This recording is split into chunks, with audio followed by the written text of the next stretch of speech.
would you consider your patient base to be women your mother warned you about? You bet. Absolutely. And that's why I got to be real careful, because my mother was usually right. And these women are a little crazy. They're a little dramatic, but I still operate on them because I think I'm probably a little crazy and maybe a little dramatic too sometimes.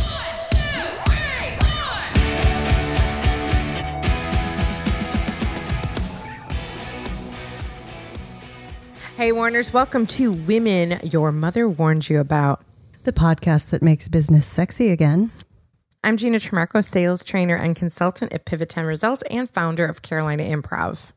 And I'm Rachel Pitts, a mommy, wifey, and mortgage loan officer with U.S. Mortgage.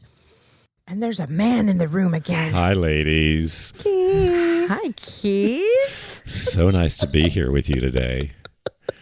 We miss you, Keith. We're always so excited when you're here. And who would have thought that you would have showed up for a show about boobs? Who would have thought? Who would have thunk it?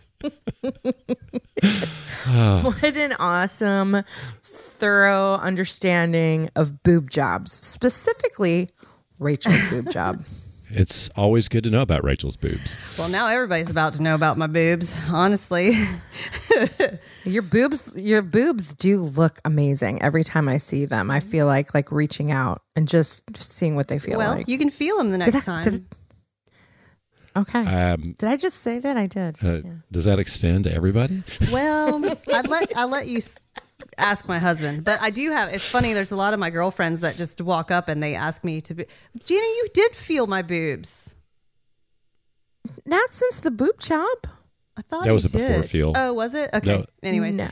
Yeah, I felt you up before, but I haven't felt you. I haven't touched you since. You the just boob don't job. remember it. Mm-hmm. But no, I would have remembered. But anyway, you did, standing in the lobby of Legends in concert, you squeezed them with Jay. Oh, Did you get one and Jay got the other? Wait, I don't. It's like. So anyhow, you can squeeze them because I've got other girlfriends that just walk up and they're like, "Do you mind if I feel them?" And I'm like, "Sure," because it is true. It's sort of like it's different because it's an addition to my body. So I don't know. There's just something about it. You'd have to get a boob job to understand that it's not a big deal to have somebody come up and feel them because they're plastic, if you will. And in case you haven't guessed, this show is about Rachel's boobs. Yes, we're talking with Dr. White, who is my plastic surgeon. He is board certified plastic surgeon by the American Board of Plastic Surgery, American Board of Surgery, and a member of the American Society of Plastic Surgeons and the Society of Aesthetic Plastic Surgeons. All the things.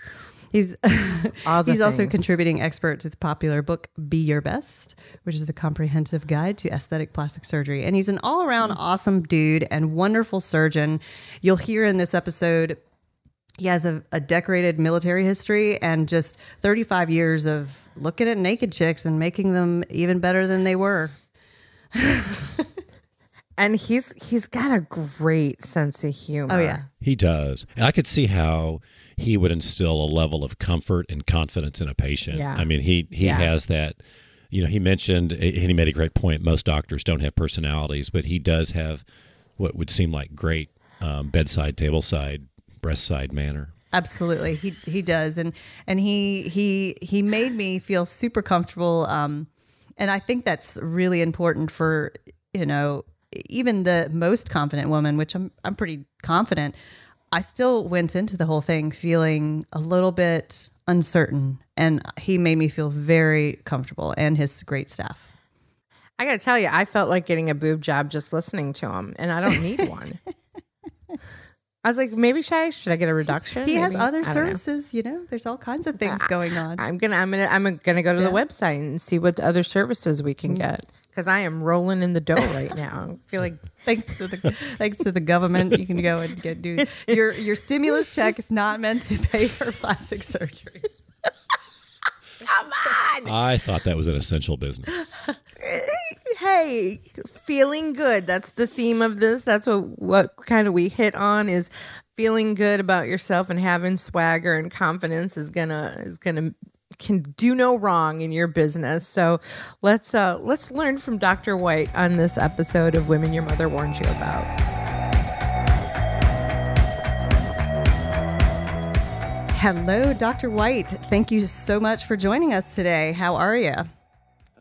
I'm doing great. We're all hanging in there with this COVID-19 thing, but spirits are still up, so that's a good thing. Yes. Are you guys still open and doing business right now, or are you closed down? Well, we have to be because we're a certified surgery center, so we still are doing cancer surgery and wounds and things like that. But as far as her major surgery is concerned, like cosmetic, it's been put down in the back burner right now. Gotcha. Well, I am a patient of Dr. White, and I had a really great experience, and Gina and I talked about that in our intro. We Dr. White, we do a little intro and tell your bio at that time, so we didn't waste your time on talking about that. But I had a fantastic experience with Dr. White and his staff, and the really big question I want to start with that I'm sure a lot of people don't know is you have a super highly decorated military career. One of the examination rooms is just filled with all this, all your awards and decorations. And so tell me, how did you go from a military career to get into plastic surgery? Well, my life is kind of all broken up in segments, some good, some bad. I grew up in California in a broken family, and then not to talk about all the specifics, I came out to live with my dad when I was 15, and he was in the Air Force. And he eventually got the job as commander of Myrtle Beach Air Force Base, and then became the first city manager of Myrtle Beach when they had the manager-council form of government. He worked under Mayor Hirsch and then under Bob Grissom. They were really good friends. And I went to the Citadel, so I graduated as a second lieutenant, and I went straight into medical school with a medical scholarship from the Air Force. And after that, I wanted to do surgery, and I went through 7 years of surgery training. After medical school, I went to medical school in Charleston. So I was actually in Charleston for 8 years, 4 at the Citadel and 4 at the Medical University. And I wanted to do plastic surgery because I'm kind of not a pill person. And I like to do things with my hands, and I figured plastic surgery was a good specialty to do that with. And plus, at the time, it was the longest training program of any specialty, including neurosurgery and heart surgery. So I was a glutton for punishment, and I wanted to stay in training for a long time, and that's what I did. And then I went off to Germany to do some stuff for the Air Force, and I was the chief of plastic surgery there. I also flew some jets with some friends of mine that basically got me into that sort of stuff because everybody in Europe wanted plastic surgery, and I was the first plastic surgeon ever assigned to the European theater. I was the first plastic surgeon ever assigned to the European theater, both in all branches of service. So I was the first one ever over there. And it was a fantastic assignment. And I really enjoyed myself for 4 years. And then I came back to Myrtle Beach because my dad was well known in Myrtle Beach. And I figured that would be a good time to start a practice because everybody knew my dad. So hopefully they would know me. And it went on from there. Awesome. Well, I know that when I came in for my consultation, I was like, okay, I have no idea at all what to expect because I had like one friend that I talked to about her experience, which she had, her surgery done in a different state. So I just didn't really know what to expect. So now I know, but what can you tell people? Because after people knew that I was having the surgery, there was a lot of questions from women around me. So what should people expect when they come into your office to talk to you about some type of plastic surgery? Well, they're going to be screened, and the first thing they do is they come in, and when we speak plastic surgery, we're speaking cosmetic, because there's two types of plastic surgery that plastic surgeons do. One is reconstructive, which also includes hand surgery.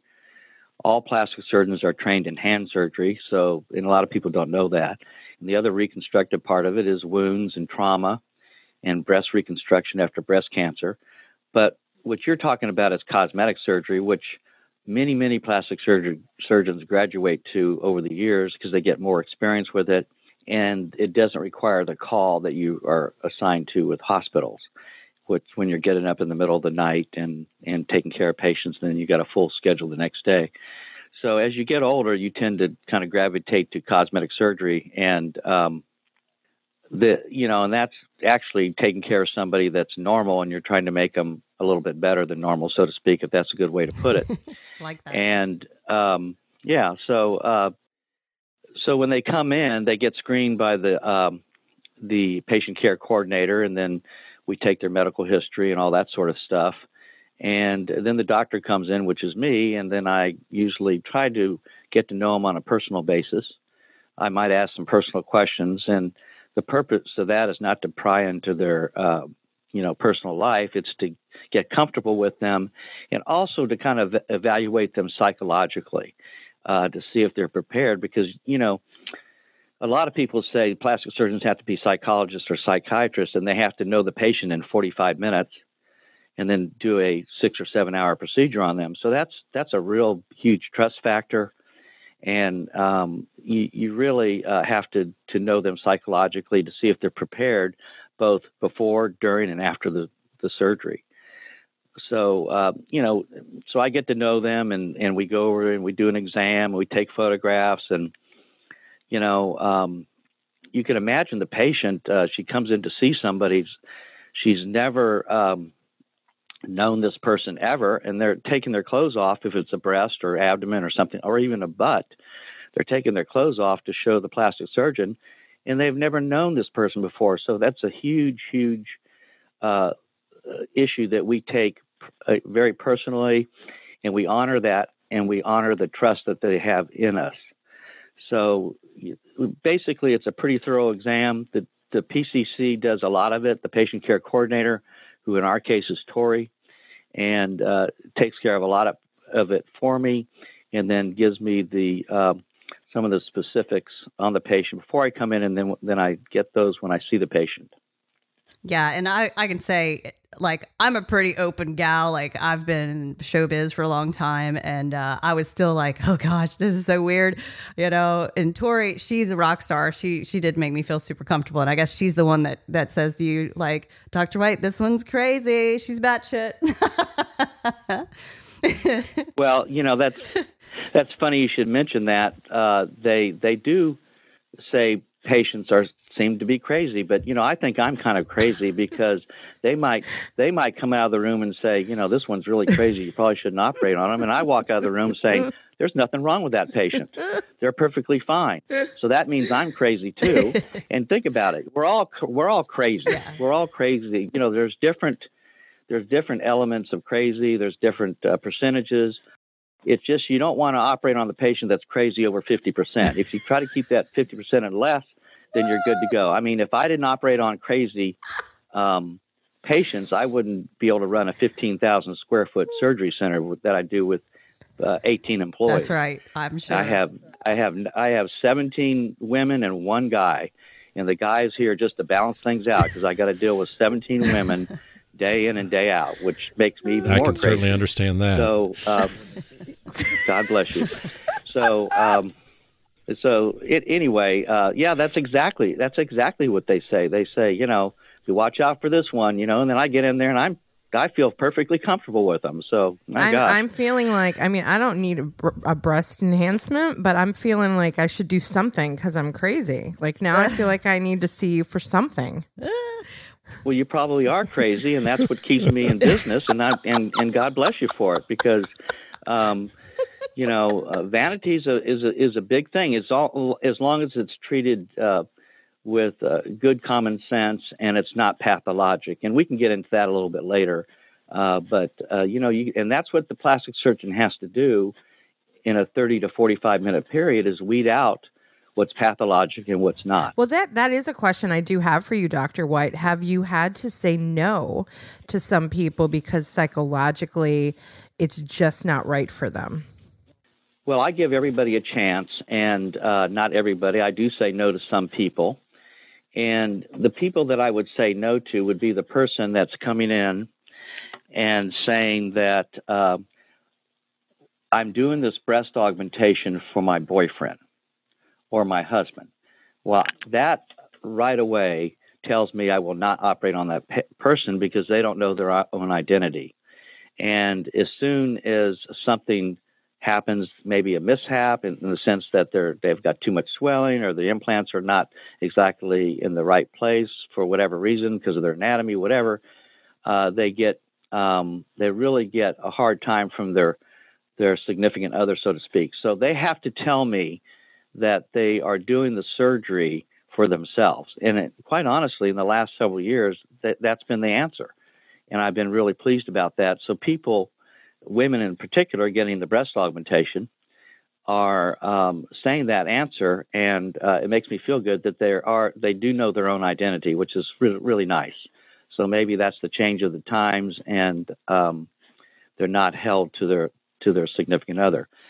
Other things are if you can find a patient that's OCD, got to be really, really careful of those patients because if they're not treated, and many of them are, they still have problems, and they will drive you crazy after surgery. And you have to handhold them. You have to try to convince them. But as you know, an OCD patient, a lot of times you can talk to them, but they won't necessarily listen to you 100%, and they'll still go back to their issue of what their pathology is. And so those patients you got to be really wary of, and a lot of those I won't operate on. The patient that comes in that's chronically depressed and they're not over their depression is a significant finding. Their depression is not from their body form, so to speak. It's from other things that are probably stem from childhood, their relationship, whatever, and they're not going to do well postoperatively. I can give you an example if you all want to hear this on a facelift patient I had. Oh, yeah. She came in, and for an entire year, I put off her surgery because her husband had died, and she was very depressed about that. And I said, well, I think the best thing for you to do is get over your depression, with your husband. Try to get treated for that and feel better about yourself and move on. And I went over this for at least a year. She must have come back 3 or 4 times. And finally persisted on getting me to operate on it, and I operated on her, and the surgery was flawless, and it went great. And you could see 6 weeks she looked fantastic. The befores and afters were really obsessive about taking pictures because a lot of times patients forget what they used to look like before their surgery, and she was looking fantastic, yet she was unhappy with everything. And I couldn't say anything or do anything or convince her in any shape, way, or form to tell her, even with showing her post-op photographs, that she was better. It was dramatic how much better she looked. And it was because of her depression. And finally, on her last visit, I suspected that she was still angry. So I was training a surgeon in cosmetic surgery at the time, and he was with me, and I called him into a room where she was, and my mistake was her chair was near the entrance door. And when I walked in, I walked to the back of the room, and I was talking to her, and she was complaining. I was showing her the photograph. And finally, I said, I can't do anything to make you happy. I feel like you've had a fantastic operation, and I just have to end this conversation, and we're going to stop here. So on my way out, she attacked me. Oh, snap. She started beating me. She started beating me in the back. And the poor cosmetic surgeon that was training under me, his eyes were as big as saucers. And she had a pretty good wallop. Well, you don't turn around and hit your patient back, even though you're trying to defend yourself, because besides, if you hit her, you're going to hit her in the face, and she's had a facelift, and you don't want to ruin your work. So I just escaped out of the room. Gosh. Wow. And he got out of there. And then we got her to leave the office. I called the police, filed a report, and I never saw her again. And that was because she never, ever got over depression. So that's an interesting one. Let me just ask Rachel a question on this, because getting to your prior point, Doctor, Rachel, tell us a little bit about your motivations for this, and how did it play into getting this going? Okay. Well, I've been a performer my whole life, and frankly, my body has been my tool my whole life, and I've had my problems with my body image and gotten through all of that, and pretty much was at a point where I was happy with my body. Yes, for sure. And I had a discussion with my husband for probably about a year about it, because he knows Dr. White. My husband knows Dr. White from just various events and charities and what have you. And we started talking about it, and he asked me, did I want to have it done? Because he was all for it. And it was something, as a dancer and performer, there's sort of one half gals that have it done in my line of work because of obvious reasons, that, that's kind of an image that the silhouette that is desirable. And then the other side to it, in some of the shows that I've been in, is that some of the girls get their boobs done, and then it makes it tricky to fit into the costumes when they send them from corporate and all this stuff. So I kind of I have always toyed with the idea, because I just didn't have a very large bust at all. And then it was a matter of being in a position of being able to do it. And so we talked about it for a while, and I was like, I don't know, this and that. And then one day I was actually watching, this is legit the truth. I was watching the new release of the Pussycat Dolls return tour, and I was like looking at the lead singer, and I'm like, she looks freaking good. I'm totally on it. I'm doing this. Let's do it, because she looks good, and I want to just feel even better about myself. And I freaking love the work that's been done. And I know there's probably people out there that are listeners that have been wondering if I had a little work done. Well, here the cat's out of the bag. And I think definitely, to Dr. White's point, I don't think somebody should have this type of surgery done if they think that it's going to give them confidence.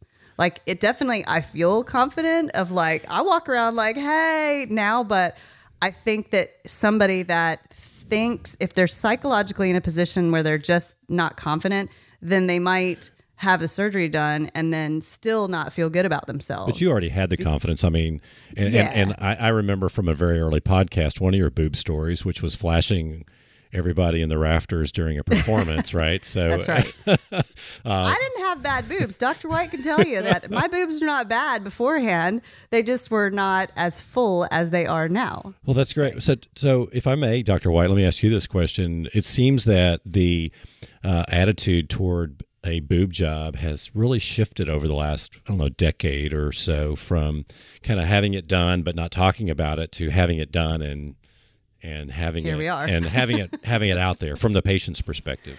Yeah, it has. And by the way, you are a fantastic entertainer, dancer. Thank you. I know you really are, Rachel. When I saw you at Legends, and Rob Cottle's a good friend of mine. He does the Rod Stewart thing. He invited me, and you stood out among the crowd easily. And I just want to say that. So when you came into the office, I looked at you and I kind of, and then I realized it was you. So that's fantastic. You've got great talent. But getting back to what he said, I think people, which is the reason why you have these podcasts, women especially, are coming out more and just really with good identity and telling people who they are, what they want. They're just owning their issues, which is really good. And that's why you've seen surgeons, so not resurgence, but surgeons in cosmetic surgery even more so than before. Before this virus hit us, we were so busy. I mean, we were operating 3 and 4 days a week, all day. And so it's just a good testament that people are taking things on their own and getting what they want, and in their own way taking care of themselves. they're not. I have a lot of people coming in and saying, "Well, it's time to take care of me." Now, maybe that's the Me Too movement. I'm not privy to all that information that's come out. Kind of in my own little microcosm here doing surgery, but maybe that's helped people really identify themselves. And they're saying, I want to do this for me. I've been taking care of my kids, my husband for so long. This is for me. And it's really cool. Yeah, I've got a friend of mine who just had her second child, and she's been really closely following my progress as I went through the surgery and recovery and everything. And that's exactly her position, is that she's a beautiful woman, but she has been taking care of her child, and she just had another child. And she's like, once I'm, another year, once my baby is, not nursing and all that stuff, she said, I'm going to take care of me because I want to be the hot mom and I want to be this and it, for herself. And she'll be calling you, but it's true. So I want to shift gears into any type of risks, because that's one question a lot of ladies asked me when they knew that I was doing this surgery. So my friends, the risks, there's something I think called implant sickness, maybe. What have you seen in terms of that? Is there risk that people should know about? I mean, obviously there's risk in all surgery, but what type of risks should people be concerned about, or should they at all be concerned?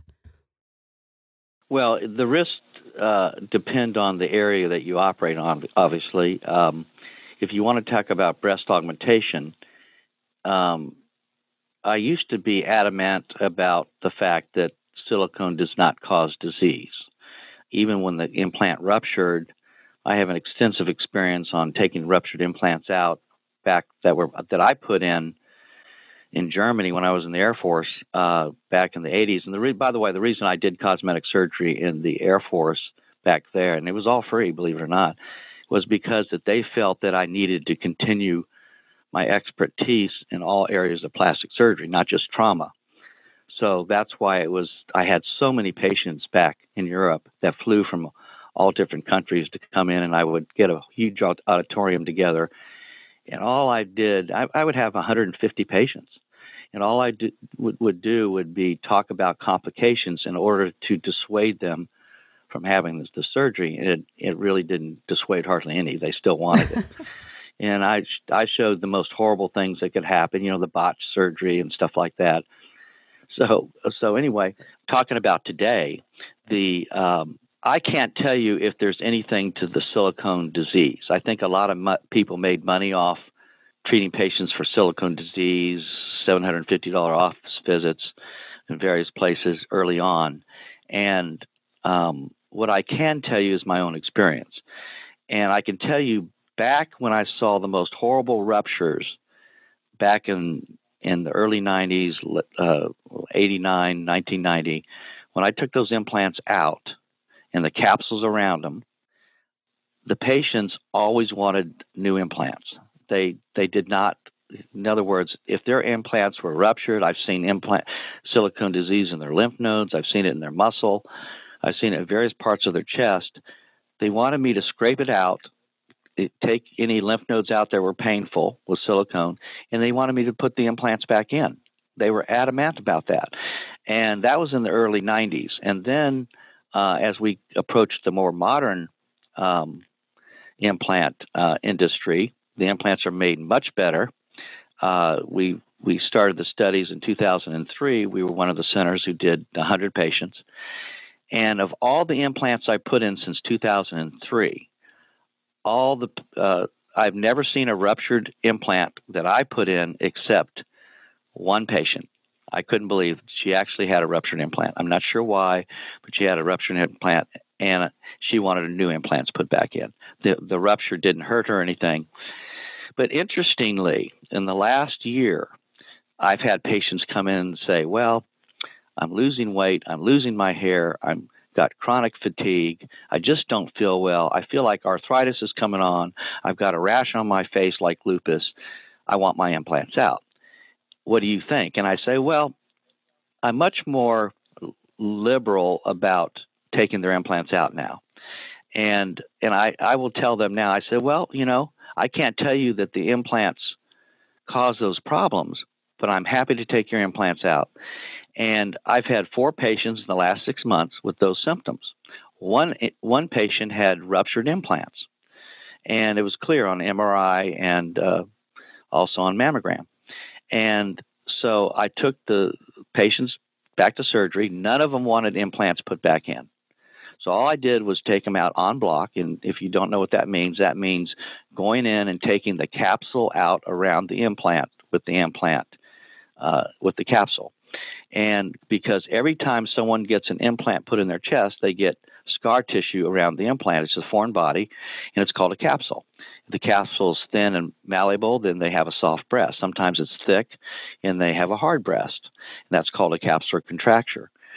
Well, all these 4 patients, I took all their implants out. They did not want new implants in. One patient had ruptured implants, and they came back to see me, and every single one of them got better. Everything. Now, I'm talking about 3 patients that had normal implants and a normal chest. Every single one of them got better. So I'm saying, hallelujah. I don't know whether this is psychological or there's some disease from maybe microscopic droplets of the silicone causing these problems. They're extra sensitive. But if they were extra sensitive, they did not show it in their chest. In other words, their chest was normal. The capsule, the pockets were all normal. There were no tumors or anything. So I'm pretty liberal, so to speak, or compliant in taking patients out, implants out, if they want them out. If they want them out, they can have them out. And if they're willing to accept the deformity that they may or may not have after you take the implants out. So, Rachel, you raised a question, and along the line of risks, but maybe just how things progress about your friend who's had children.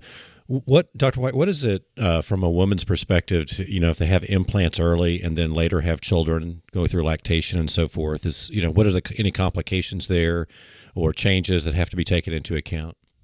Well, that's a great question because they certainly can breastfeed if they have implants in, and if they breastfeed, by definition, they're probably introducing bacteria from the baby's mouth into their ducts, and it may seed the implant. We know that if you get bacteria that invades the capsule around the implant, your breast will it could become red, which is rare, and they have to be treated for mastitis, which is inflammation of the breast, or it could cause the implant to recognize, or the body to recognize the implant as a real foreign body, and it forms a capsule around the implant. It gets hard.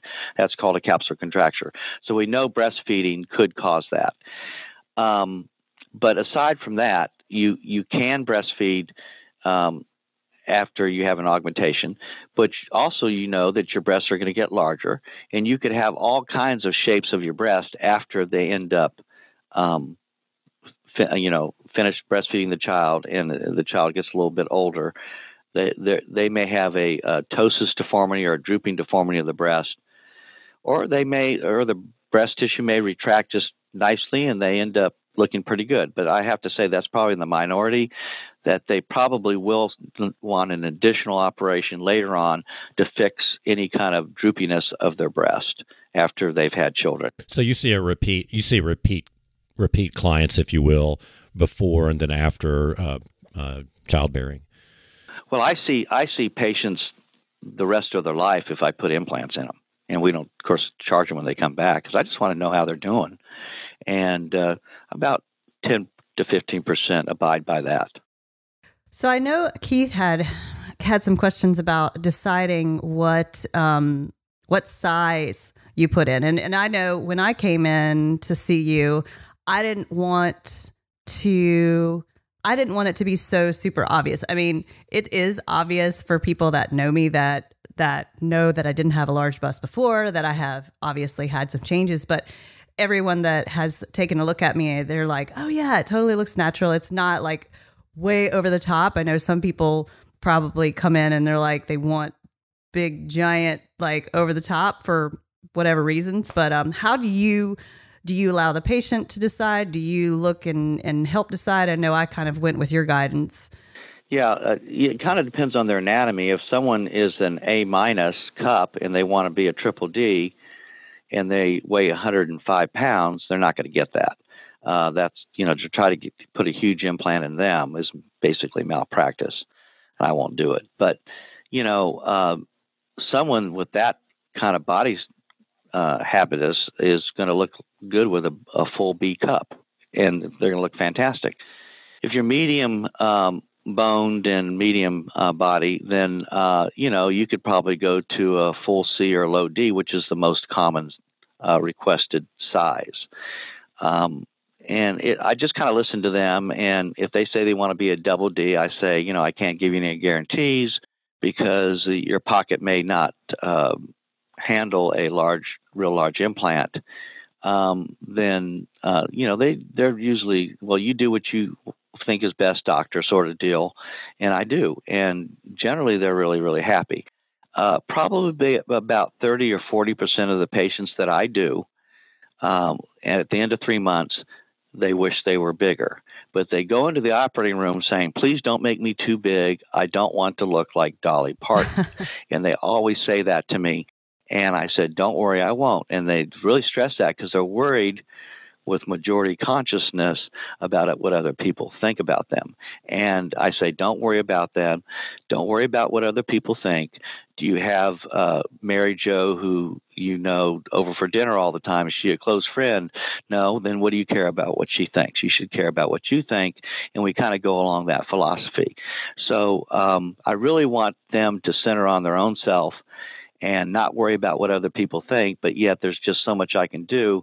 And if she wants to be a full D, which I call a D+, then I'll try to get them there.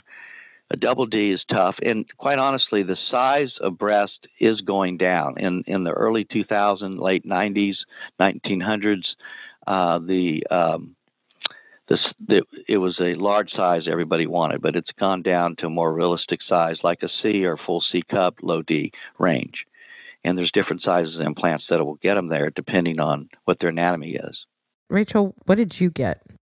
I got a full C, which interestingly, the full C, when I went to Victoria's Secret to get a bra, because obviously I had to buy all new bras.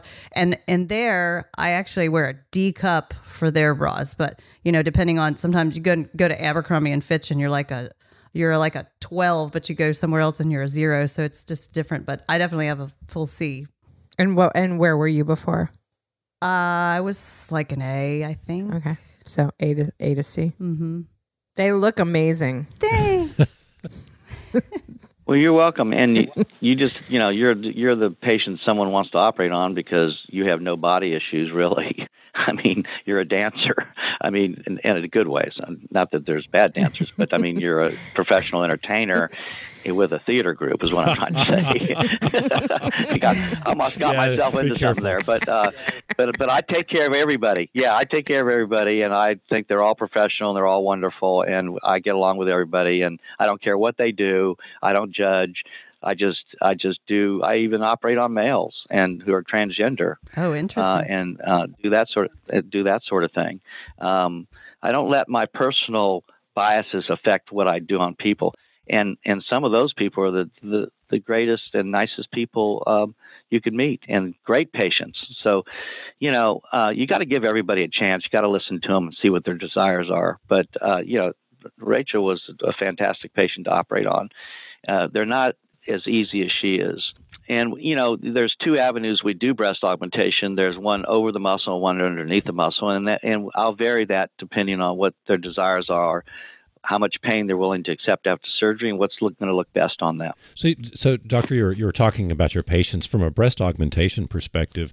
Tell us a little bit about, the age range of your patients, how young, how old, and where do most of your patients fall into this cosmetic breast augmentation? Well, again, that's a fantastic question. The breast augmentation patient with implants, because there's other ways to augment a breast, but with implants, it's ranges from 18 to probably about 45 on the average. Now, I have done a lady that was 78. And the reason I did her was because she was married in a miserable relationship for like 45 years. And finally, when her husband died, she went out and got her breast aug, which she had always wanted to do, but he wouldn't let her do it. And she was as happy as could be. And she went right over to Bad Kitty and to get an outfit after her breast augmentation. So she was a fantastic patient. That's great. But, but the other... Yeah, it was. In fact, she even brought the outfit to the office and then wore it for us. I mean, this is why it's fun to be in plastic surgery, because we have so much fun over here, and patients are just so much fun. We need to get her on the show. Well, it's been a while, so I hope she's still alive. But she was fantastic. This was probably 10 years ago at least. Where do most of your patients, what age group are most of those patients in for the breast augmentation? Well, most of them are, probably early 20s, and then the ones that are a little bit older always wish, I wish I had done this earlier, because think about it, you're 21, you want to go to the beach, you've got an A cup. And, they're self-conscious about that. And so you get a breast augmentation, all of a sudden they're in the triangle bikini and they look fantastic. So, but when they come in when they're 30, they've missed all those beach days, so to speak. And then they really live in their life, and they're very happy, and they say they wish they had done it earlier. I just want to stress, though, when you have surgery, at least at my surgery center, it's important for you to follow up, because I need to keep an eye on you. We don't charge you for coming in. I'm very impressed with the patients that comes in. She's 10 years out from her breast augmentation. I walk into the room, and I said, "How are you doing? You have any problems?" "No." I said, "Then why are you here?" She says, "You told me to follow up." And I said, "Fantastic." And then they go on their way, check them out, make sure they don't have nodules, because, breast cancer attacks people 1 out of 8. People. So I think about it. I have 18 women that work for me. Chances are 2 of them are going to get breast cancer, and it has nothing to do with breast implants. It's just that it's good to check these people out, because one other thing is, if you have implants, and I know I'm skipping around a little bit, but I think this is important. If you have breast implants, you're able to examine your breast easier than if you didn't. Interesting. I was wondering about that. Yes. Yeah, because you're think about it. You're examining breast over a smooth platform versus examining over ribs that are knobby and things like that. And so you don't know exactly what a lump is and not. So I do want to say one other thing that we've been doing a lot in the last year is fat grafting to the breast. So say a patient comes in, she's a low B, she wants to be a full B, doesn't want a foreign body in her body, so to speak. So we take fat from them, we put it in their breast, and that's working out fantastic if they have enough fat on their body. And your next question might be, well, where are you getting the fat from? We're getting it from the flanks, which gives them a waist. We're getting it from the back. We're getting it from the arms. We're getting it from the medial thighs, places like that where we put it in the breast. And also we're doing breast implants where we fat graft to the top of the breast to give them that fullness up top. Because if they have a tendency to droop, even with implants, you can circumvent that with fat grafting to the top of the breast. So that's the other type other than an implant that you mentioned before. Correct, but that has its limitation. You think putting a breast implant in somebody and bam, you get a result right away. Fat grafting, you get a result right away, but you're going to lose 20% of it in the next 3 to 4 weeks, even in the best of hands. But we have a machine specifically dedicated to fat grafting patients. It's phenomenal. And it's a closed system where the fat goes into one canister, it comes back out through a tube back into the patient's body, so it never sees any air. So there's no possible way of contamination or anything like that. It's working fantastic. And Rachel, you went into this with some expectations, and then it happened. So tell us a little bit about, like, how did this, your recovery seemed to be a little bit harder than you thought it would be. So I'm curious about how this met your expectations, both from the physical aspect of it, but also just from the personal vanity aspect of it as well. Right. Well, I was about to say a second ago in response to what Dr. White said about going to the beach. I was having like a rough day yesterday, but my new bikini came in the mail, and I put it on last night. My day got good. All of a sudden, I was like, "Yeah." You should be wearing it for the show. What is it? Really should. I am going to, I can't wait till we get out of time out from this coronavirus so that I can, the summer's coming and I can show these things off. Well, definitely I went into, the process knowing that, there is recovery involved. I've had some gnarly surgeries in the past. I had my abdominal surgery that was a pretty hard recovery. So I figured if it's not worse than that, I'm good. And then I was happy that Dr. White advised that we would go over the muscle instead of under, because I'm pretty fit and I was concerned about how that would affect my very strong muscular frame if we went under the muscle. So we went over the muscle, so that apparently is an easier recovery.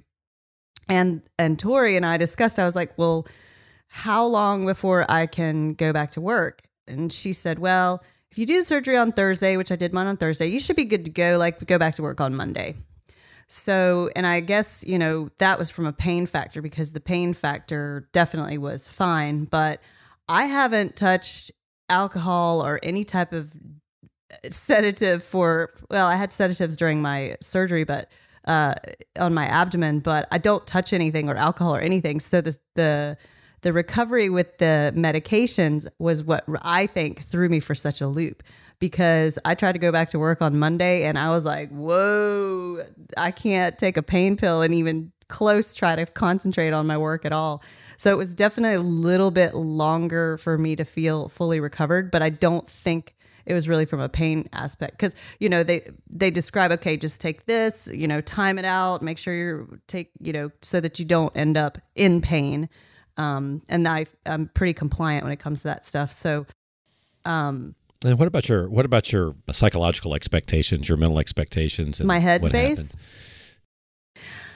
At first, when I had over the weekend and maybe the first week, there was a lot of swelling involved, and I was kind of like, oh my God, they're so big. I'm not sure that I don't know about this at first. But of course that goes down. And now it really is like, they're just part of my body now. And here's a funny story. I walked in and was in my pajamas. Roxy was in the bath the other day, and I walked in and I was kind of like giving myself a squeeze.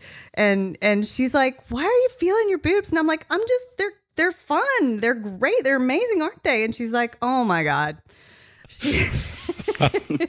So but I definitely, I will say, I feel like I have a little more swagger. Even when I walk the dog, I'm like, yeah, hey, it's exactly what I was hoping for. I guess because I'm 44, and, as Dr. White mentioned, a lot of the gals do it when they're a little younger. So I was concerned, would I feel regret? Would I look at myself and think, oh, why did I do this? And absolutely 100% nope. I am super glad that I did it. I didn't have any type of complications. And I'm super happy. And my husband's pretty happy too. I ask him periodically, I'm like, are you glad that I did this? And he's like, That's terrific. Do you have before and after pictures that we can, not maybe now, but maybe later we can show when we release this episode? I do. I did take some. I know Dr. White, they take photographs without any clothing, and those ones I probably wouldn't share. The strangest photo. Still share them with me and Keith. Still share those. The strangest photo shoot I've ever done was going to. But I did take photos of myself in my bra before and after for sure, and I'm happy to share that and you can see it is dramatic on one level, but not dramatic on another. It's just because that's what I was going for, is the natural look. Well, I have another question for you, Rachel. How has this, if at all, impacted your business and how you do your work and how people, look at you? Like, has there been any kind of negative pushback? Because some women, people in general, can be catty. I haven't had any negative pushback. I think that it's not so much anybody noticing anything different aside from the fact that I have a little more swagger and I'll just a touch more confidence, because it's like in the episode that we spoke to Camellia, my superhero cape, when you talk about put on your superhero cape and go out and do your best work and be your best self, suddenly I just have that little extra superpower, in my opinion. Maybe that explains my swagger sometimes. It's always there. Because I'm pushing forward with double D's. Right? Well, Dr. White, would you consider your patient base to be women your mother warned you about overall? You bet. Absolutely. And that's why I got to be real careful, because my mother was usually right. But again, these women are a little crazy. They're a little dramatic. But I still operate on them because I think I'm probably a little crazy and maybe a little dramatic too sometimes. So I fit right in with all these 18 women that work for me. But sometimes I do hide in the office somewhere at the surgery center away from them. But like Rachel, you're the perfect patient to take care of. I mean, you had everything. You had the surgery done, and everything happened with you, which we would desire as from a plastic surgery standpoint. So with you, it was a huge success, and that's why this podcast is so neat, because I'm so busy. I don't get involved in listening to all this and what they, I don't have time to listen to how it has affected their life. I know they're happy and stuff, but this has been really great to really see how it's hit home with you. And so I'm just really, really happy about that. Rachel, what, for the women and men who are listening, but the women who are listening, if you had to sum up your experience just real quickly, how would you sum it up and what would you recommend? I would sum it up in that I was a little bit nervous. And when I arrived at the office, Dr. White's staff is so friendly, so helpful. A lot of the staff have had augmentation, so they can actually speak on a level of experience rather than recommendation. So I was completely comfortable. The scenario, and I wanted to describe really quickly the scenario with a consult, when the moment of like, I'm sitting in there and disrobed to have Dr. White examine my breast prior to surgery. There were a couple other women in the room. So it wasn't like, it was uncomfortable in a way of, I've never done that before, aside from in front of all those Teamsters, as you mentioned, Kieth, but it was comfortable because it was very professional. And I felt very comfortable. I felt cared for. And it was just a really friendly situation. And Dr. White is obviously super knowledgeable. He's a friendly guy. He's a nice guy. And I could tell that he wanted the best for me, rather than just going through the motions and taking my money. He wanted the best for me and what I wanted. So I feel good about it. They were really great about following up, his staff, to make sure I was doing okay. But I think if you're thinking about it, then you should go and have a consult. Now, I know there's a fee that they obviously will take for the consult that people should know, because I'm sure Dr. White is super busy and he doesn't want people just coming in there for no reason if they don't have at least some level of seriousness. And so that fee that they take at the front end, that is applied towards your surgery costs. So it's not wasted. It's just make sure Dr. White's not wasting his time. But it's worth it to go in and talk about it and see what the options are. For sure. And Dr. White, there's a broader audience here than just the Myrtle Beach. And so what do you recommend to women who are looking at this? They're not coming to your office. What do they need to look for in a plastic surgeon when they're thinking about this? What advice would you give women in general? Well, again, that's a great question. We were talking about that with my staff at a staff meeting yesterday. And I actually did a survey on a patient over the weekend, asking her all kinds of questions about things like that. And I said, would age matter in your plastic surgeon? And she said, no, not at all. And I asked one of my staff members, and they said yes. And I said, what do you mean? And they said, well, I wouldn't want to be operated on somebody right out of training. So I thought it would be the other way. She wouldn't want to operate on an old man like me, but be operated on by an old man like me. She said, I don't want to be operated on somebody who's 33, which I thought was interesting because a lot of plastic surgeons are well trained. When they finish their training, they can do the surgery. So besides age being a factor, one way or the other, you want to go to a plastic surgeon that is certified by the American Board of Plastic Surgery for sure. And then you want to, when you come into the room and meet him or her, you want to feel comfortable with them. I mean, quite frankly, a lot of doctors do not have personalities, and they can't get on to the level with the patient. I've heard that so many times in other specialties too. And you want to feel comfortable with the person that you're with. And so that's another big factor in my view. You're going to look at cost. You know, a lot of people do look at cost. Not as much in Beverly Hills, but in Myrtle Beach they do. And I always say that in Beverly Hills they think plastic surgery, and in Myrtle Beach they think John Deere. So the plastic surgeons, there's 3 or 4 here in a 200-mile beach distance, and in Beverly Hills there's 50 plastic surgeons every 2 blocks and board certified, believe it or not. I mean, so California, Miami thinks plastic surgery, Myrtle Beach thinks other things. And so that's why there's not that many here. But you want to feel comfortable with your plastic surgeon. They have to be certified by the American Board of Plastic Surgery. It's nice for them to belong to the American Society of Aesthetic Plastic Surgery and the American Society of Plastic Surgeons and things like that. So, and in the final, you might want to say, okay, can I look at your pictures? And you say, well, also, are these your pictures? Not what you got out of a book or borrowed from somebody else.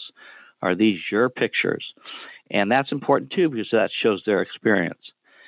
And then you go over the risks and complications. And if they don't want to tell you the complications, that's a red flag too. So they need to tell you the complications. And the number one complication is death.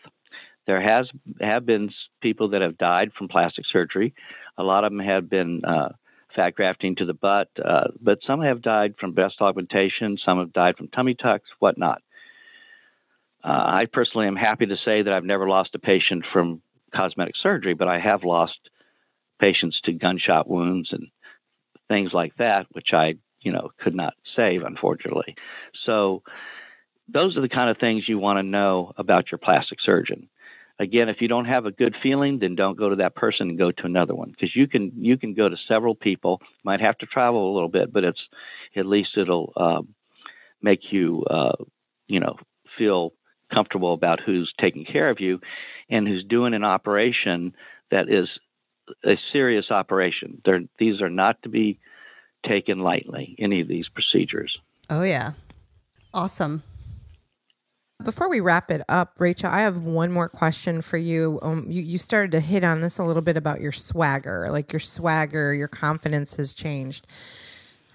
How has that, or have you seen an effect from that in your business and how you do business, and does it help you generate more business? I mean, I know it's not easy to measure that, but have you seen a difference? I think that, as I mentioned, I just feel a little bit more confident about, I feel a little more confident about the silhouette of how I look. And so when I get onto a sales call, which I spend a lot of my time calling people, there's just that one extra bit of, hey, I got it. And I think that comes through in my voice and in my attitude when I speak to people. Definitely. Awesome. And so business is good for me right now. So connection, possibly. Every bit of confidence just helps. And, Dr. White mentioned owning it. Every bit of confidence and owning who you are just helps every day in business. Yeah, exactly. When you're feeling good, you're making things happen no matter what. Oh, yeah. Hey, Dr. White, one quick little list of signature questions we have. How would you define the word sexy? I think it's sexy. Okay, I think it's sexy for a woman to take care of her body. And what that means is I feel that people should be in a gym or a home gym or something 6 days a week. I do it. I get up at 4:30 every morning. I go to the gym, and I've got 12 hours ahead of work for me. And so I don't listen to people's excuses because I always come back with my own experience.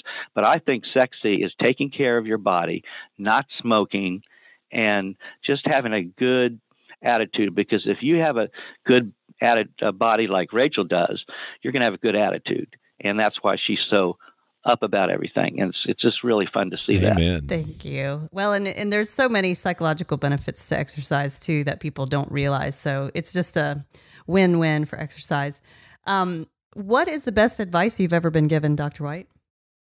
Yeah, probably, when I first started in Myrtle Beach, I had a lot of experience with the military, and I was trying to cover everything. I covered 3 hospitals, and then I did my own surgery center.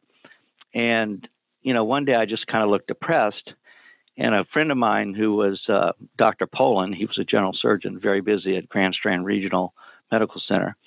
He came up to me, and he was a close friend. In fact, he's my oldest daughter is a model in New York. That's her godfather.